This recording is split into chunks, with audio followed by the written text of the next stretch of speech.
Welcome to I'll Be There, the ultimate wedding podcast by Priya and Nim from Pristine Events. Whether you're a bride-to-be or a groom gearing up or just a wedding lover at heart, we've got you.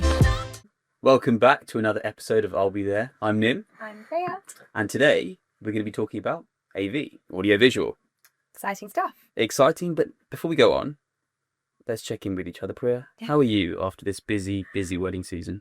I feel like this is a therapy session, but very much needed. I feel I am exhausted. I am so tired. It's been an amazing season, but it's been our most busiest and tiring yet. It's been back to back. It's been back to back. And also compared to last year, we probably did a similar number of events, maybe like 10 more in total. So nothing crazy more, but the scale of the events, the destination, there have been bigger productions, there've been so much more work, they've been multi-day, and I feel like I am like running on negative, like I am so tired, and I feel like I've just become so emotional, like not because I'm sad, but you know when you're super, maybe it's a girl thing, I feel like you don't do this, but when you're so tired, everything just makes you cry, and I feel like that's how that doesn't happen to me so much, but I think for you it's slightly different because where you're like, for the most part, the kind of focus of the bride and groom in terms of their point of contact, and particularly with brides. I mean, you, the rest of the team, the girls, but like where like a bride typically kind of experiences the most emotions and like having to deal with all the stresses, they then can relate to you and you can relate to them. So you're taking on a lot of kind of what they're going through. And so then doing that sort of week in, week out, and it's not just the week of their wedding, it's for like months on end before their wedding. It's a lot, I can imagine. I wish I could help, but I can't. So, yeah, here for you if you need me. No, I know, and it's not. I don't want it to ever come across like I'm complaining, because I'm not, and I'm so grateful for the opportunities, and the brides and the couples that we've had have been amazing. But I think where they become like friends in the journey, like you said, you do really feel every emotion with them. Like when they're stressed about something, when something happens last minute, if they've got family situation stuff going on or difficulties that you're trying to help them through. You just take on a lot of their emotions, and like I've dreamt about weddings so much this season. Like I've just been like, has this been done? Is this going to happen? What do we do if it rains? Like just all these things that are like subconsciously in my dreams. So I feel like I'm constantly thinking about weddings. And then with the dentistry side of things, naturally speaking, like I see a lot of nervous patients who are also stressed. So I feel like I'm even more so then taking on their stress and being really like happy. So I think from a personal point of view, I've felt very exhausted, very emotional, but also really grateful because recently we've had such lovely like gifts, thank yous, messages, notes, just stuff from our clients, and it's made it feel so worthwhile. But I think where I'm just so on edge, I just feel like I'm crying from emotions every day.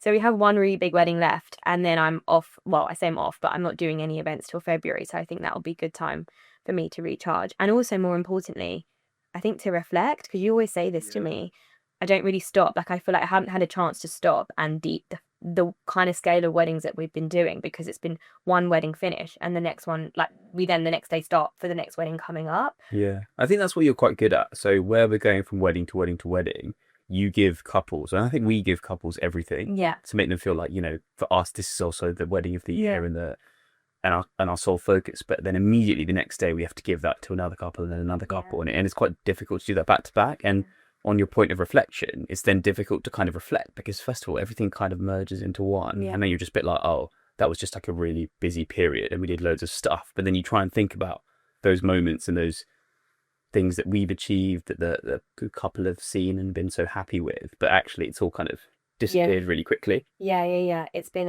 exactly that. You can't control it, right? Because I mean, people realistically, they get married within a specific time period, and the way that we're booked out, it's just like back to back to back. So busy, so successful. Very grateful. I think just where last year it kind of all quietened down from September, whereas this year the UK season quietened down in September, then our destinations picked up, and we'll do loads on destinations, and we'll hopefully get Tahani on a destination lead to talk about this in more detail. But destinations are a different ball game, and the amount of work and the amount of logistics and the amount of operations meetings you need to have. So I feel like where we then were so tired after September, where we had a crazy, I think August out between us all, we had like 25 weddings or something. And then it went straight just in August alone. And then we then went into destinations. So I think, it's been crazy, very grateful. And I'm hoping once we do this last wedding and I have some time off, go on a girls' trip, like have some much needed massages, I'll then bounce back and be like ready for next year. And yeah, I'm excited to reflect and look back at all the videos and photos and everything, and like update our website and do all of that kind of stuff. So yeah, how are you feeling? How am I feeling? I feel good. I mean, similar to you, where we've done things so back to back, it's difficult to remember those moments where it was super fun, and it has been super fun, but it just you go into the next event so quickly that you don't have time to reflect. Yeah, no, it's true. So hopefully we'll do some reflection time in November. Yeah. And actually get to post all the stuff that we've been doing. So I feel like I put stories up, but then it's as far as I get, really. So I've got a backlog of all the events from this year that hopefully we can share a bit more and give inspo for our next year's couples.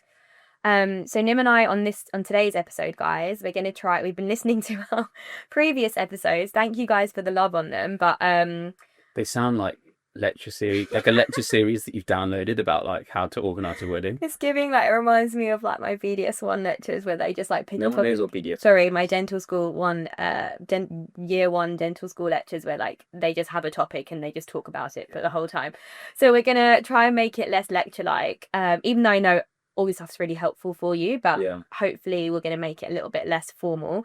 And I'm gonna stop rapping, even though I know I speak super fast and I feel like I've got so much to say, so I'm like, yeah, it makes it really hard to edit and then get these like snippet reels you've got on Instagram because you don't breathe in between. Yeah, because I'm literally just rapping and speaking a monologue. What should I stop doing? And Nim needs to stop talking like a ponce, because he puts on his surgeon corporate voice and I'm like, that's not how you sound at home. That is how I sound. No, it's not how you sound. How do I sound at home? Like a more casual version of yourself, but you put on the most enunciated formal version. It's not giving relatable, so you just need to like, is it not? Chill. No. Okay. Yeah. So we're aiming to like work on those two things. Loosen up. Yeah. Loosen up, relax. It's just like a casual chat, which to be honest is actually good for us because things have been so crazy. I feel like we haven't even been able to chat. This is our time. This is actually our catch up time. Because I've been obviously doing back-to-back destinations. You haven't been on those ones. Your work's been crazy. I've barely been in the country. I'm not going to be in the country much now till December. So I think these are the times that we also get to catch up ourselves. So, yeah. Yeah, so let's actually get into the topic and try and talk about it in a casual way. So AV, audio visual, look, the caveat to everything we're about to say is we are not tech people. We do not work in audio visual, but from a planning perspective, we have an understanding of what needs to be there, what couples might want, what we think would look good. And yeah, excuse us if some of the technical language isn't completely accurate, but you get the gist. Yeah. And we will get an AV company on to discuss it in more high level detail. Yeah, so AV companies like fight to try and get on as the first one. Because I think it will be helpful, because I feel like a lot of, to be honest, even back when we did our civil, I feel like a lot of people, you don't even budget for audio visual. Like you just. But yeah, no, when you're thinking about your wedding, you think about like the key vendors, and if key vendors are what? Catering, DJ, venue, obviously. Decor. Planners, coordinators. Yeah. Do we say photo video? Yeah, photo video. Photo video, right? Yeah. But like AV is part of a DJ setup. Yeah. But you just kind of think, oh, like we want this DJ, and then there'll be some lights and some sound. But it's actually like a massive part of the event, and also can be like a massive portion of the budget that you haven't really thought about, or most people who aren't super in the industry have thought about that much. Yeah. But yeah, like there's a massive spread of things. It's literally not what you think it might be back in the day, where it's just some like plug-in speakers. Yeah, a laptop and a speaker, or like a iPad and a speaker. Yeah. It's a big setup, and it can really transform the event. Yeah, definitely. So let's split it up. Let's do audio first. Talk about speakers. Okay. Yeah, let me just think of my really like in-depth knowledge about speakers. So Priya, what's your favorite speaker? High tops. No, so basically I think we won't go into the technical stuff, but from a general audio point of view, think about your day and think about where you need sound. So what we find is a lot of couples forget. They just assume you just need sound for the reception and the wedding, right? So they'll have the wedding and the reception. But sometimes even for the wedding they'll forget that they need speakers or they need sound. It would just be like, cool, I've got the civil ceremony or the religious ceremony, but they forget that actually you need background music, and unless you're having live musicians. So if we talk through the day, depending on how your flow is, if you were serving breakfast, for example, it's always nice to have background music there. Yeah. Some venues have built-in speakers, and if they do, just make sure you've checked with them, can you access it and how do you plug into it? Like, because it can make the breakfast feel really stale, and that's the first thing that people are going to come into when they come, right? So there'll be like a nice welcome sign, everyone's in their outfits, everyone's eating their whatever cultural or non-cultural food, but there needs to be something that sets the tone aside from that, and like music is a key way to do that. Otherwise, actually, when you go into the room, it's just like a lot of like chatter and noise, and it can make it quite hectic. Whereas if there's like calming background music or background music that suits the event, it can actually really kind of set the scene and just make everyone just feel a bit more kind of in the wedding spirit. Yeah, no, I agree. And so many couples forget about that. And quite often, we on the day, even if they haven't specifically asked us, we'll just plug in one of our phones and be like, put something on, because I hate those. You know what I'm like about silences? I really hate awkward silences like that. Not that they're awkward, but they can feel a bit, like you said, stale, and a bit like, especially when there's only a few guests there and it's just an empty room and it's silent. At least if you've got something to feel that it's nice. And also, once the music starts, you know, sometimes like guests come a bit early. If there's music going on, they're like, okay, cool, the event started. But if you like walked into a room and nobody else is there, even if you're on time or like even like 5 minutes late and there's nothing, you're just a bit like, should I come in? Should I not? Yeah. No, I agree. So I think if you're serving breakfast or brunch, then make sure if the venue has inbuilt speakers, then obviously use those. If not, you could also ask your DJ company, because quite often they do your sound and AV for the whole day. So you could ask them, could you set up like a small speaker PA system? We love PA systems, especially with mics, because then we can quickly make announcements to be like, can everyone gather outside, or can everyone make their way to the ceremony? So that's really important. So that's the first thing. Then moving on to the actual ceremony. I think it depends on your priest, right? Or your... Sorry, I'm speaking really specifically about like a Hindu ceremony, but like whoever's conducting your ceremony, they might just be like, oh no, I don't need a mic. And therefore you think, oh, I don't need sound. But actually you need background music to kind of set the tone. And that might not be something that comes from the person who's actually conducting the wedding. So you need to think about how you want things to seem. So on that note, with the priest or the registrar or the celebrant, whoever it is, they normally will have like a technical rider, because most of the time they do need a headset mic or some sort of mic. And a lot of the time they won't want a wireless, they'll want like a headset one so that they can move and do stuff, or they'll use the little ones that attach to their like outfits or whatever. So again, when you're booking them, find out what that is, because that'll be an additional thing you need to speak to whoever's doing your sound and AV to hire from them, right? So that's one thing. Then obviously the speakers for, depending on where you're getting married, if it's inside versus outside. So what people forget, that obviously if you're in a room, sound will travel and reach generally better. And if it's a really long room, sometimes it's hard. So if you've got a really long room, we always ask them to put speakers at the back as well, so people at the back can hear. And we'll go into speeches and stuff for the reception, because we've had that issue in the past where sound hasn't reached the back. So that's something to discuss. But for a normal ceremony, we need to make sure the speakers are kind of ideally in all four corners. Outdoor ceremonies, obviously, because it's outdoor and like it's sometimes harder with sound, so you especially for those ceremonies need speakers like towards the back, or at least through where the guests can hear, because if guests can't hear, they will start talking, they will get up and go, they won't pay attention. Whereas if they can hear, they will feel like they're part of the ceremony and be more engaged. So it's really important to consider that as well. Thanks for that monologue, Pri. I'm really glad you took your own advice and breathed. That was shorter than my normal monologue. Was it? Yeah. So that's for the ceremony. So I think, in summary, check who's doing the ceremony, what they need, and check the speaker placement throughout. Yeah. I think if you've got like, so some of the kind of priests or the people who are conducting the ceremony come with, like you said, a technical rider, or they might come with somebody who actually they recommend to do the sound, because it's easy to just think, oh, I've got a DJ in the evening, we'll just send someone to like do the religious or civil ceremony music. But if they're not used to doing that, sometimes it can just like, you have the speakers, but they need somebody to prompt them to be like, okay, play the music now, and like lower it down, or can we change the style of music? And it's just a bit, if the person conducting the ceremony recommends someone, I would suggest kind of probably trying to go with them. It might increase your budget because your DJ might do it for slightly cheaper, but most of the time DJs prefer not to do the ceremony music, I'd say. Yeah, especially like you said, if they're not used to it. I remember one of the first weddings that we did, they'd booked like an evening DJ and band, and originally they had agreed to do the ceremony music because they assumed it was just like some background music to play. And then it got nearer and the bride had been like, play this at this time, play this at this time. And literally the week of the wedding, he was like, I can't do this. Like, this is really complicated. It's not just play background music. It's like specific songs at specific times, and key moments of the ceremony that I'm not familiar with. So I can't do it. You need to find someone else. And luckily I managed to source one of like our contacts who came in literally 2 days before and did it. One of your contacts, Yeah. I'm well connected. So I feel like you need to have someone who's familiar with a ceremony, unless it's a very straightforward civil ceremony where you can literally play for 3 moments, like when entrance is, when you sign, and when you exit. They're the only times you're really allowed to play music, right? So I think it just depends on that. But either way, depending if you're getting married indoors or outdoors, just consider what we spoke about, like speaker placement, number of speakers, who's doing it, and how the person officiating your ceremony is gonna, like, how their sound is going to travel and what they're using.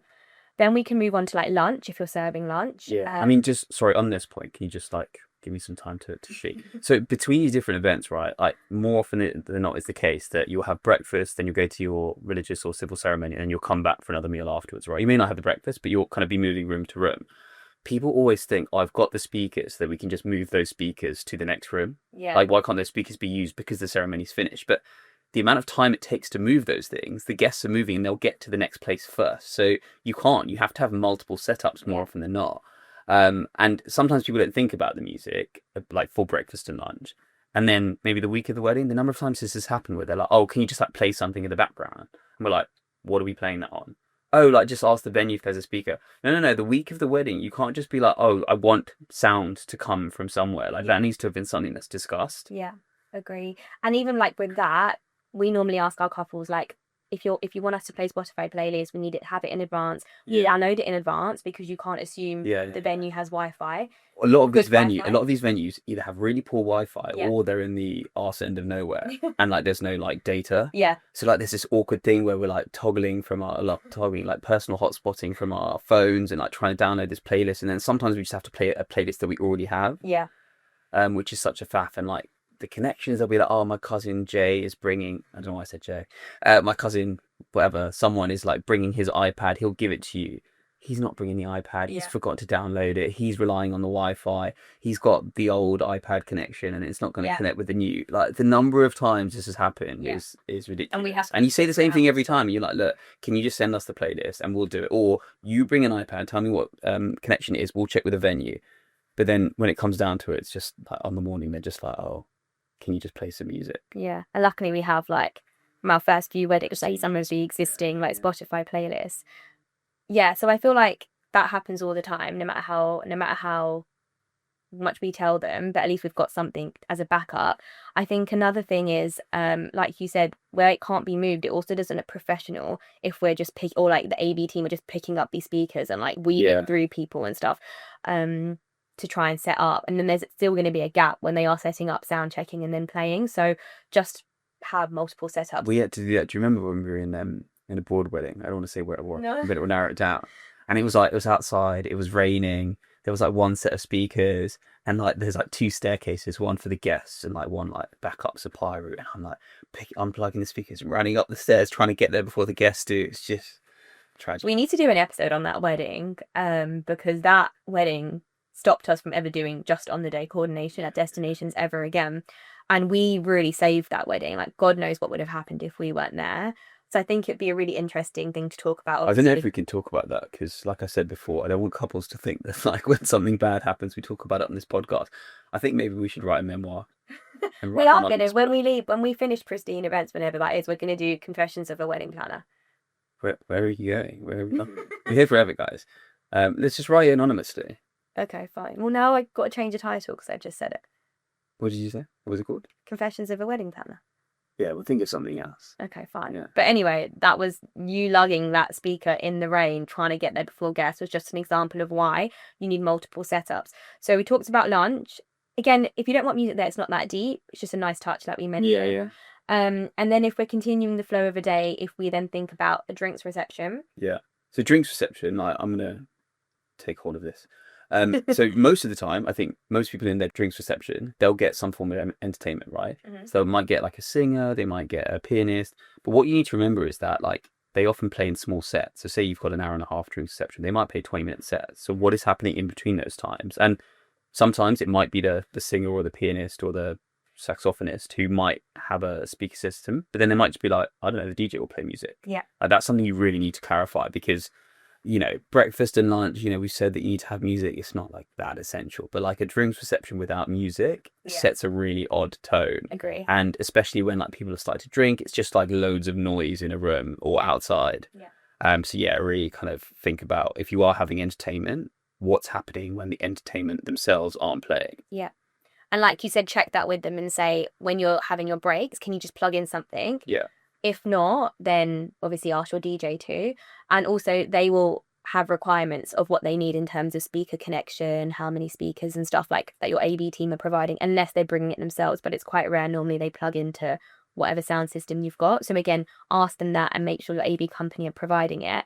On drinks reception as well, if you are doing it outdoors, like, just bear in mind you need some sort of electrical output. You can't just put them in the middle of a field. What are they connecting to? And that's happened before, like one of our on the day couples where we didn't do obviously any of the planning or management, but they had got this pianist, but the pianist was like, where am I connecting to? And where they wanted them, there was nowhere for her to connect to. Luckily managed to find a really big extension lead from the venue and get her plugged in. But again, had we not been there, she would have had to just move inside, and that would have taken away from the fact that they obviously wanted her to play outside. Yeah, so it's quite hard because for like full planning weddings, like you love checking like the power supply when you go to the venue. It's really essential. But you know, like if a couple are doing it without a planner and they're just getting us on board for like on the day coordination, I do find it odd that the entertainment themselves, if they have requirements, they should probably know where they're setting up, right? Yeah. But like also say like, oh hey, by the way, we need a power supply. Yeah. Like whether that's like, I've seen it with like an ice cream truck and they need a power supply and they turn up and they were like, oh, the ice cream's going to melt. And I'm like, you knew it was going to melt. So why didn't you ask, where am I going to plug into? So then that conversation can start, and not just turn up and be like, oh, why hasn't somebody else thought about it? Yeah. To be fair, I think sometimes maybe they do, but you know, when you first book and they send the requirements, a lot of couples then don't go, yeah. It's just like, yeah, cool, this is all straightforward. I don't have to pay anything extra. And I think where a lot of couples don't think in the way that we do, to be like, logistically, where are they going to be on the floor plan? What are they plugging into? What other requirements do they need? And even the fact that we're so anal about it has come from these kinds of weddings where we've had to just troubleshoot and make it work. So I think, yeah, anything you're doing outdoors, and also on outdoors, like I just mentioned, think about where your speakers are going. Because if you're having half indoors, half outdoors, if the music is all indoors, you don't want it to be dead outdoors. So speak to your AV company about how you can place the speakers where everyone can hear. Yeah.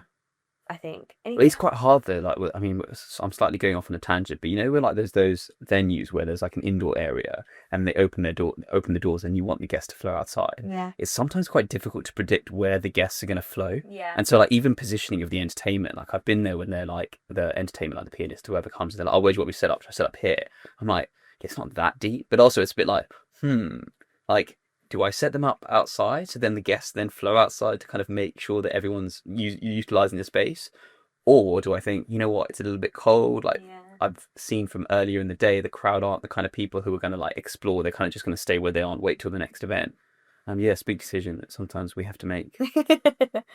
That's true. I think the best kind of, if you are going to do half indoor, half outdoor, then when you're thinking about entertainment, try and get one that maybe can move a bit. Like, you know, saxophonists, they can walk through the crowd. A roaming band, they're also great. A singer who can just walk and like acoustic vibes and like just sing and walk around is ideal. Or a violinist when they can play and walk. I think that's great because then you can follow the crowd a little bit. Yeah, or get the canapé serving waiters and waitresses to like stand as far as possible outside. Just make me people. Well, yeah, because everyone's there. People for, work food. for their food. Yeah. Okay, cool. So that's drinks reception sound. Then reception sound. Reception. This is what everyone I think focuses on, and I think rightly so, because this is the party, right? Yeah. So that's when I think most of the time the AV team themselves or the DJ will like really drive what needs to be there, and I think there needs to be a good balanced conversation about like, you know, what's within your budget, but also what's going to make sure the vibe kind of stays. The reason why I say this, and this is not directly related, but I think it's an important thing, is that DJs really know what needs to be there in terms of sound. They know in terms of like sound limiters, they know in terms of like how much bass you need, all of these things. I know I'm speaking like really vaguely, but like I was at a wedding with Harrigan. Shout out Paragon. And the venue were asking us to turn down the bass, right? And I will turn down the volume and turn down the bass. And I was just like, okay, fine, we'll turn it down. And then the DJ was like, yeah, but if we do that, the crowd is immediately going to go to the bar. And I was like, how do you know that? Like, you know, come on, like. And then literally he turned it down, like literally by maybe like 10%. Within about 10, 15 seconds, you just see everyone. And then you just kind of think, wow, we all think that we have free will, but actually we're all in control by the DJ, or being controlled by the DJ like little puppets. No, it's so true. Like we had a wedding recently where the bride has tinnitus, so we had to turn the DJ, like the bass off and the DJ sound down. And he was like, I totally get it, but if I do that, the vibe is going to go. And I was like, no, you're still playing vibey songs, like it's fine, like let's just do it. And he did it, and again, like you said, everyone dispersed, and it is, and it sound and bass and that kind of vibe that it creates, it does make such a difference to the party. Which is why I think when you're picking a venue, and if sound, music, DJ, all of that stuff is really important to you, that is something that you should check as soon as you get to the venue. Things about sound limiters, whether you have to use the venue speakers. Because, like, for example, one of the really common venues that we use, I don't know whether I should name them. No, don't name them. Yeah, don't. But they've, like, recently, like, in the last year, like, got their own, like, speaker system, which they've claimed, like, has, like, a really high decibel, like, level and blah, blah, blah, state of the art. But I've spoken to DJs and they're like, yeah, it's crap. Like, it's change the vibe of that venue so much that you can no longer have the parties that you used to be able to have. And if that is the case, then that's going to change your whole event. And if, like, for a lot of people, grooms, the reception is the bit that you're building up to. And if you can't, if the party doesn't get started because of a poor speaker system, ruin the event. And we've seen that. Remember that wedding that we did with one of your favorite couples? I'm not going to say where. And it had inbuilt speaker system. And the sound was so bad, you couldn't hear anything. The DJ was complaining. And a lot of DJs now won't go back to venues where there's sound limiters or it's really bad sound system, because it just impacts, it makes them, and they can't do a good party. Because if you're using the venue speakers and like the DJ AV company using the venue speakers, you as a guest, you're not going to know whether that's the DJ who's messing things up or if it's the venue. And for the most part, you're just going to blame the people that you can see. So if, like, the mics are crackly or the speakers are a bit dodgy, you're like, oh God, that DJ was so rubbish. The DJ wasn't rubbish. It was the speaker system. Yeah, no, exactly that. And that's why, like you said, if DJ party reception is a priority, I would really recommend not booking somewhere with a sound limiter, or speak to your DJ company about it. That can you still do a lit party at this venue? Because some are really strict. That's kind of sorry, on that point, you know what's a telltale sign about that? Like, if they've got, like, preferred AV people that you have to use, because, for example, if they're like a big name in the industry, like, and they work there regularly, you're probably going to be reassured that actually it's going to be fine. But if you've not heard of any of these companies and they're like these smaller, nothing wrong with a small AV company, but you haven't heard of them, then that should start to kind of make you think and be like, oh, actually, I wanted this company to do our DJing. They're not on the list. Like, why is that? And then that will probably kind of answer your question. Yeah, no, exactly. And I think on the reception, though, obviously we've talked about party, like the speakers for a party point of view.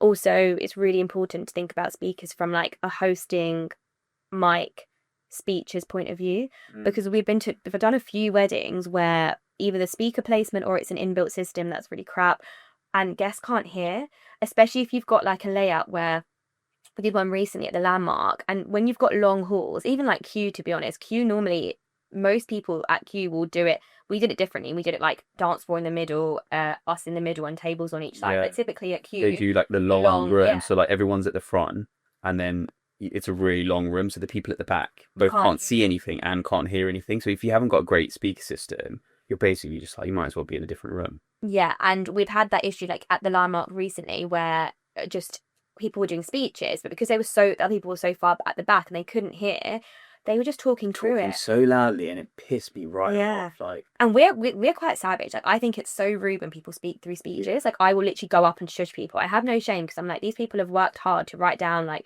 deep feelings or like whatever, like emotional stuff about the bride and groom, and for you to talk through it is just rude. Like, just even if you're bored, just scroll on your phone in silence. I find it really infuriating. So we will go up and be like, shh, okay, I don't care, but people just like literally looking at us back in the eyes and just talking through it. I was like, you lot are moving mad. But anyway, so look, we're willing to risk future booking because people are going to be like, God, they were so rude, but we'll do it for the couple. Yeah, and like, I would hope if that was our wedding, someone would do that. I mean, luckily our guests weren't ratchet and would actually listen, but people do. I just find it so rude. So anyway, like I said earlier, if people can't hear, they will get bored. They're also a bit drunk at this point. They will just talk through and they don't care. They have no etiquette. So ideally, make sure you've spoken to your AV company about having the sound to reach at the back, so that they can hear speeches, they can hear hosting, and they can see, so that they're engaged as well. So that's really important. And then anything else from a speaker point of view, a sound point of view? Nothing that I can really think of. I mean, if you're having like extra entertainment, like a saxophonist or like drum players or something like that who come on, just like make sure you've spoken to them about what their requirements are and put them in contact with the DJ, because you might get some like really cool entertainment that you've seen online, or you've like seen someone like busking on the street, but if they haven't got like their requirements, then it's not going to work. Yeah. And on that note about sound, when you're building your timelines, if you have got multiple things, remember like the DJ needs to do a sound check. If you've got a live musician, if you've got a singer, if you've got a saxophonist, they need to do a sound check, either by themselves or alongside the DJ if they're playing alongside them. If you're having a host or anyone doing like, a big sort of not speech, but like if they're hosting throughout, they normally need to do a quick sound check just to make sure they know where they're standing, that the mic works, it's how to turn it on and off and things. So all of these things that we obviously always put into our timelines, but if you haven't got us, you should. But if you don't, make sure you build that into your timelines so that, again, these things don't just happen. They have to be like practiced, and everything needs to be prepped in advance for it to run smoothly. So yeah, I think that's everything with sound. Okay, guys, so we really didn't expect to have 30 minutes worth of information about sound to talk about, but here we are. It's amazing how much you could talk about when you know nothing technically. You just sort of vaguely talk about. Well, we do know stuff. We know all of this stuff. We really guide our couples into like thinking about all of this, and then we discuss it with the AV companies to make sure that they like do it appropriately to the space and to the sound requirements.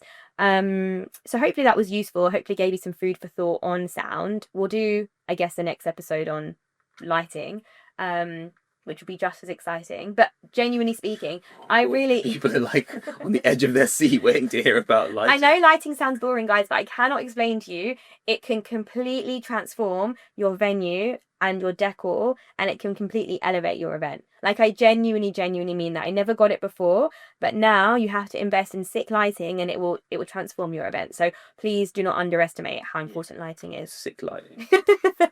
So we can discuss all about that on next week's episode. Please like, follow, subscribe for more. Bye. Thanks for listening. Please like, follow, subscribe for more.